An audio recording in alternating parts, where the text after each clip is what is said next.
एक और जहां देश 5G नेटवर्क और मेट्रो जैसे अत्याधुनिक सुविधा की तरफ बढ़ रहा है, वहीं दूसरी ओर ग्रामीण क्षेत्रों का एक तबका ऐसा भी है जहां आज भी मूलभूत सुविधाओं का घोर अभाव है। ताजा तस्वीर लातेहार जिले का है, जहां के कई गांवों में आज भी सड़क की सुविधा नहीं होने के कारण मरीज को टोकरी पर बैठाकर कई किलोमीटर का पैदल सफर तय करना पड़ रहा है ताकि उसका इलाज कराकर उसकी जान बचाई जा सके। देखिए इस पर एक रिपोर्ट। सरकार चाहे राज्य के विकास को लेकर के लाख वादे करे, लेकिन लातेहार जिले के महुआटाड़ प्रखंड अंतर्गत हामी पंचायत के भीतर कोना गांव की जो तस्वीर सामने आई है, उसने सरकार के तमाम वादों को खोखला साबित कर दिया है। दरअसल 70 वर्ष के प्रभुदास लकड़ा की तबीयत अचानक बिगड़ी, जिसे अस्पताल ले जाने के लिए न तो पक्की सड़क मिली, न ही नदी पर पुल। घर वालों और ग्रामीणों की मदद से जैसे तैसे उसे टोकरी में ढोकर पहले तो नदी पार कराया गया और 2 किलोमीटर दूर पैदल चलकर जब वो मुख्य सड़क तक पहुंचे, जहां से किसी तरह उसे वाहन की मदद से महुआटाड़ सामुदायिक स्वास्थ्य केंद्र ले जाया गया, जहां फिलहाल उसका इलाज चल रहा है। इस बदहाली पर स्थानीय निवासी सह कांग्रेस एसटी सेल जिला अध्यक्ष अजीत पाल कुजूर ने बताया कि महुआटाड़ मुख्यालय से हमारे गांव की दूरी लगभग 12 किलोमीटर है। गांव जाने के लिए नदी पार कर पगडंडी रास्ते से होकर जाना पड़ता है। यह गांव मूलभूत सुविधा से वंचित है। गांव सड़क, स्वास्थ्य, पानी, आंगनबाड़ी सहित कई सुविधाओं से वंचित है। यहां तक कि ग्रामीणों का कहना है कि यहां के लोग उबड़ खाबड़ सड़क से पगडंडी के सहारे महुआटाड़ मुख्यालय किसी तरह जाते हैं। वहीं सड़क और पुल नहीं रहने के कारण लोग इलाज के अभाव में मौत के मुंह तक समा जाते हैं। आगे अजित पॉल कुजूर ने बताया कि पूर्व के डीसी सहित स्थानीय विधायक रामचंद्र सिंह को इस गांव के मूलभूत समस्या नदी पर पुल निर्माण, सड़क निर्माण समेत अन्य समस्याओं से अवगत कराया गया है, लेकिन अब तक कोई पहल नहीं की गई है। ना कुआं है और न किसी तरह का हम लोग को पीने, सब यहाँ के लोग नदी का पानी पीते हैं। और आज़ादी होने के बाद भी, इतना वर्ष होने के बीत जाने के बाद भी आज तक यहाँ के लोग नदी का पानी पीने के लिए विवश हैं। किसी तरह का कोई सुविधा हम लोग को नहीं है। यहाँ के जनता खुद लाचार हैं और यहाँ जो परिस्थिति आज जो देख रहे हैं वाकई में दर्दनाक परिस्थिति है और इसके कारण हमारा यहाँ का लोग पिछड़े हुए हैं। आलम यह है कि नदी पर पुल नहीं होने से बरसात के दिनों में गांव कई सप्ताह के लिए टापू में तब्दील हो जाता है। गांव की सबसे बड़ी समस्या नदी पर पुल नहीं होने के साथ साथ सड़क, स्वास्थ्य सेवा, आंगनबाड़ी केंद्र का न होना है। बरसात में जब भी कोई बीमार हो जाता है तो घंटों इंतजार कर टोकरी ढोकर नदी पार इलाज के लिए महुआटाड़ अस्पताल ले जाया जाता है। यहां तक कि प्रसव के समय महिलाओं को अस्पताल ले जाने में काफी दिक्कतों का सामना करना पड़ता है। कभी कभी इलाज व पुल के अभाव में बीमार व्यक्ति की मौत भी हो जाती है। इससे भी बड़ी समस्या गांव में कोई भी अपनी बेटी का रिश्ता इस गांव में करने को तैयार नहीं होता है, जिससे करीबन 12 से 13 नवयुवक बिना शादी के रह रहे हैं। और तो और गांव में एक भी चापाकल या बोरिंग नहीं होने के कारण ग्रामीण आज भी बहती नदी और चुआड़ी से पानी पीने को मजबूर है। जा नहीं पाते हैं। अगर कि पार करने के लिए रहते हैं तो उन लोगों को कंधा पर ढोकर पार करना पड़ता है। अगर कंधा पे नहीं ढोते हैं तो बच्चे स्कूल भी नहीं जा पाते हैं। और बाई चांस से कोई पेशेंट इतना सीरियस हो जाता है तो इधर ही उसका मृत्यु भी हो जाता है। पुल की वजह से कई लोग का ऐसे मृत्यु हो चुका है। तो यहाँ पुल बन जाता तो कितना अच्छा होता।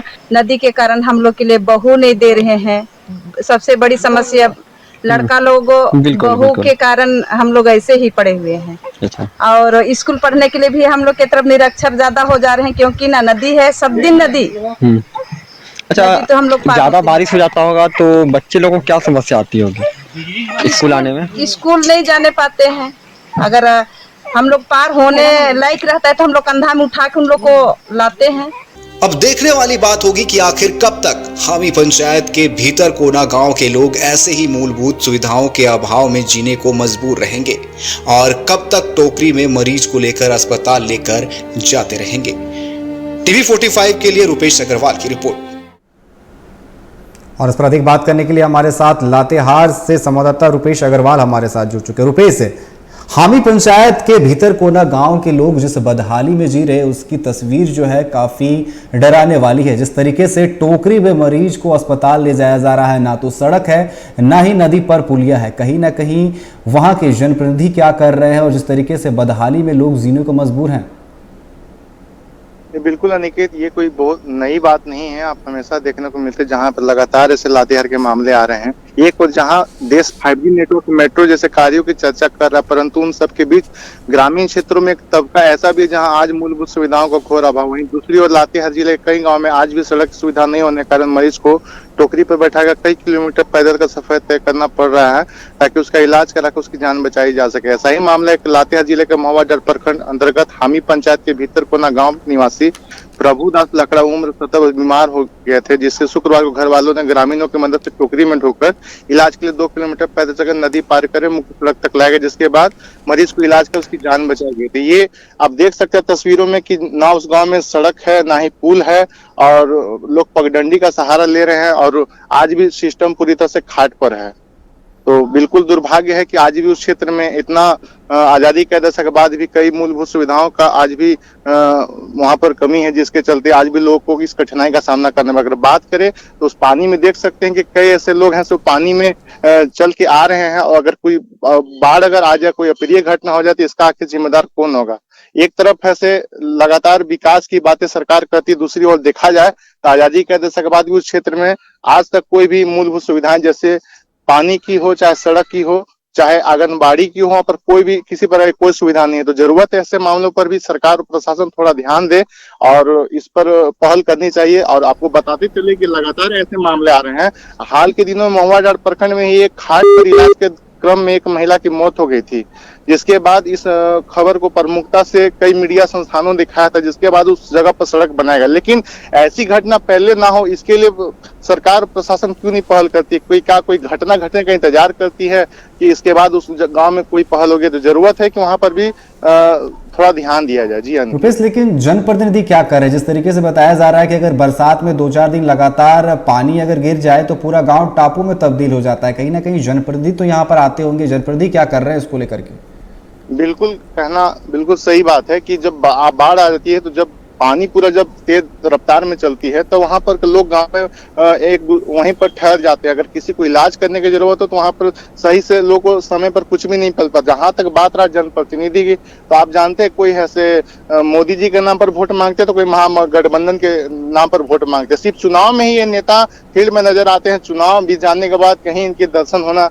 बहुत ही दुर्लभ है। एक तरफ सरकार कहती है कि हम आदिवासी मूल वासियों की सरकार की अंतिम योजनाओं की जो पहुंचाना है वो हमारा कर्तव्य है, लेकिन अगर बात करें इस गांव की तो आज भी आजादी के दशक के बाद इस गांव में पगडंडी पर ही सड़क है और टोकरी पर ही सिस्टम चल रहा है। तो बिल्कुल कह सकते हैं कि नेता जनप्रतिनिधि चुनाव जीतने के बाद बिल्कुल नहीं नजर आते हैं। बात करें सांसद की, बात करें विधायक की, बात करें मंत्री की, तो पूरा सरकार ही गाँव से गायब है। जी अनिकेत। रुपेश, एक आखिरी सवाल, जिस तरीके से महिलाओं का यहाँ पर बयान सामने आया है, उनका कहना है कि कोई अपनी बेटी भी नहीं ब्याहना चाह रहा है। जिस तरीके से गांव की जो बदहाली है, ना सड़क है, ना पुल है, ना शौचालय है, कुछ भी नहीं है, कोई अपनी बेटी तक नहीं ब्याहना चाह रहा है इस गांव में। बिल्कुल ये बात सामने है। जब हम लोग ग्रामीण से रूबरू हुए तो ग्रामीणों का कहना है कि गाँव में कुछ भी नहीं रहने का, सड़क नहीं रहने के कारण, पुल नहीं रहने, गांव के कोई भी बेटियां उस गांव में किसी के यहाँ जाना नहीं चाहती है। ना उस घर के कोई कैसे कुंवारे लड़के हैं जो अभी भी उम्र बढ़ते जा रहे लेकिन शादी नहीं हो रही है। तो बिल्कुल कह सकते हैं कि विकास के चलते उस गांव में कोई भी ऐसे अपनी बेटी देना नहीं चाहते। तो बिल्कुल सही कहा है कि जरूरत है उस गाँव में भी थोड़ी पहल करने की। जी अनिकेत। जी रुपेश, बिल्कुल कहीं ना कहीं स्थिति जो है काफ़ी दयनीय है और काफ़ी दयनीय स्थिति में जो है ग्रामीण जीने को मजबूर है। आप हमारे साथ बने रहे। अगली खबर आ रही है लातेहार से। लातेहार जिले में एक बार फिर नक्सलियों की धमक देखने को मिली है। दरअसल नक्सलियों ने विध्वंसक कार्रवाई हुए जिले के महुआ डाँड़ थाना के दौना दरूप गांव के पास लगे एक मोबाइल टावर को आग के हवाले कर दिया। लातेहार एसपी कुमार गौरव इस घटना की पुष्टि की है। उन्होंने बताया कि मामले की छानबीन की जा रही है, उसके बाद ही कुछ बताया जा सकता है। और उस पर अधिक बात करने के लिए फोन लाइन पर हमारे साथ रुपेश लगातार हमारे साथ बने हुए। रुपेश, जिस तरीके से लातेहार जिले में एक बार फिर नक्सलियों की धमक देखने को मिली है और जिस तरीके से बताया जा रहा है कि मोबाइल टावर में आग लगा दी गई है। जी बिल्कुल, बड़ी घटना देखने को मिली है जहां भाकपा मुजाहिदीन लातेहार में एक दस्तक दी है और एक टावर में आग लगाई है। और उन्होंने इस बार विध्वंसक कार्रवाई के जिला जो लातेहार महुआडांड़ थाना क्षेत्र के दौना दुरुप गांव के पास एक मोबाइल टावर में नक्सलियों द्वारा आग लगाए देने की सूचना मिल रही है। हालांकि इसकी अभी एक पुष्टि हुई है। फिलहाल पुलिस का कहना है कि मामले की छानबीन की जा रही है और छानबीन के बाद ही कुछ आगे कहा सकता है। सूत्र बताते हैं कि माओवादी नक्सली शनिवार को दोपहर 1 बजे दिन दहाड़े दुरुप गांव पहुंचे और वहां लोगों के पास लगे टावर के जो सामान है, कई ऐसे सामान होते हैं, उनको आग लगा दी, जिससे ग्रामीणों में भी डर का माहौल है। हालांकि घटना के बाद इस घटना को किस संगठन ने दिया है इसके अभी तक फिलहाल पुष्टि नहीं हुई, लेकिन ऐसा अनुमान लगाया जा रहा है कि माओवादी द्वारा इस घटना को अंजाम दिया गया है। जी अनिकेत। हालांकि अभी रुपेश इसकी पुष्टि नहीं की गई, लेकिन जिस तरीके से आग के हवाले किया गया है टावर को, कहीं ना कहीं आसपास के लोग जो है, ग्रामीण जो है, कहीं ना कहीं दहशत में जीने को मजबूर होंगे। जिस तरीके से ये बताया जा रहा है, अगर ये बात सच हुई कि माओवादियों ने इस घटना को अगर अंजाम दिया है, तो कहीं ना कहीं ये चिंता का विषय है प्रशासन के लिए भी। बिल्कुल थोड़ी सी चिंताजनक है, लेकिन प्रशासन पूरी तरह से मुस्तैद है। हाल के दिनों में बताते चले आपको कि जो पूर्व पुलिस अधीक्षक अंजनी अंजन ने काफी नक्सली गतिविधियां चलाकर नक्सलियों को खदेड़ने का काम किया है और बिल्कुल पुलिस पूरी तरह से मुस्तैद। इस घटना की पूरी तरह से इस पर काम कार्रवाई के लिए जांच पड़ताल की जा रही है, लेकिन जल्द ही इस घटना के साफ कर दिया जाएगा कि घटना किस संगठनों द्वारा इसको किया गया है और जल्द ही आगे कार्रवाई की जाएगी। जी रुपेश, आपका बहुत बहुत धन्यवाद हमारे साथ जुड़ने के लिए और तमाम जानकारी देने के लिए।